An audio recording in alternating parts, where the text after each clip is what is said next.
Saudara-saudara, kita lanjutkan lagi membahas tentang kalau hidup ini latar belakangnya adalah begini, bagaimana sistem pendidikan tinggi yang kita alami sekarang ini, dan mengapa kita harus mempertemukan dengan cara pandang dari timur ini.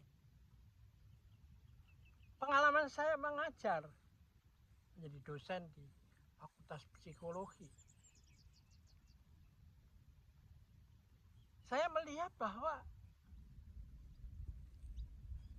rekan-rekan saya itu mengajarnya dengan cara seperti orang mengisi botol dengan air.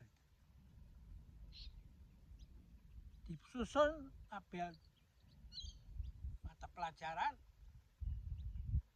dan datanglah seorang dosen ahli bidang A lalu menceritakan semua seperti mengisi botol dengan air. Selesai ini muncul dosen berikutnya, bidangnya lain lagi, mengisi botol lagi dengan cara yang sama. Nah, karena ilmu di bidangnya itu terus berkembang, maka mahasiswa kita itu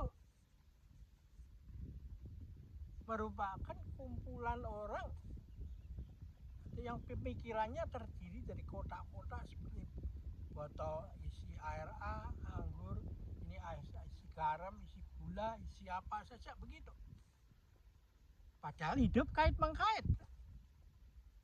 Nah, oleh sebab itu kita susah mendapatkan masyarakat yang bisa saling bekerja sama seperti alam bekerja sama yang diceritakan oleh kitab tentang perubahan I Ching dan Hastabrata.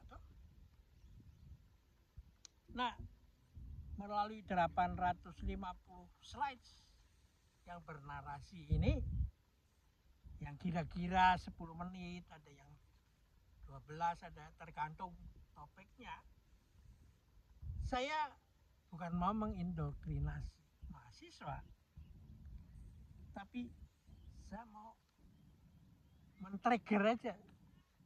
Coba yuk dengarkan 10 menit cerita ini. So, what is your comment? Lalu kita sidangkan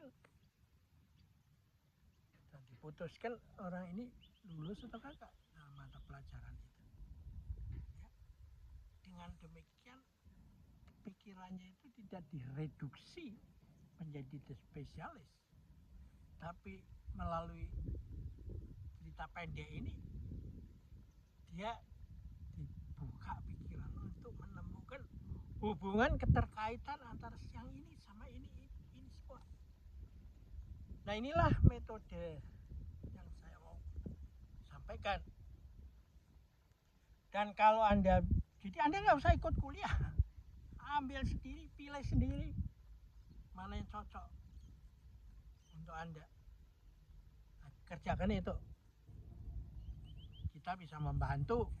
Kalau Anda mau interest ini, saya carikan slide ini, coba belajari. Setelah siap, kasih tahu sama dosen bahwa saya siap presentasi, dan kapan dikasih waktu, mulai terjadi presentasi itu. Ya. Jadi dengan demikian terjadi ilmu yang tumbuh dari bawah, dari hatinya dan pikirannya sendiri. Bukan ilmu yang diajar untuk menghafalkan. Nah, menghafalkan itu juga yang terjadi hanya tebak-tebakan karena materinya sang dosen itu semakin luas dan waktu belajarnya itu semakin terbatas, dan lalu ada mahasiswa yang banyak baru kalau mau ulangan umum jadi all night belajar, kurang tidur malam apa itu Ya apa yang terjadi ya ketika dia masuk ruang ujian, ya yang terjadi hanya seperti orang main dadu aja, untung-untungan. Kalau muncul pertanyaan dari dosen yang kebetulan saya pelajari, ya saya bisa lulus. Nah, kalau nggak saya pelajari ya sudah nol aja, atau saya ngisi aja, asal isi aja kan ya. Jadi inilah menurut saya cara mengajar ini bisa menjadi komplementer, bukan yang model lama dibuang saja, tapi dia hanya menjadi kerangka aja, struktural, tapi yang mengisi, yang mengembangkan adalah model sistem pendidikan yang seperti saya kembangkan dengan melalui slide 850 yang Anda bisa dengerin sebelum malam, sebelum tidur gitu. Atau ketika Anda di toilet daripada baca koran, bisa juga kan mendengarkan ini. Dan lalu ilmu itu berproses dalam Anda sendiri, menghasilkan satu kesimpulan yang khas yang Anda gali daripada dari masukan ini semua ya. Kita akhiri di sini dan sampai jumpa lagi.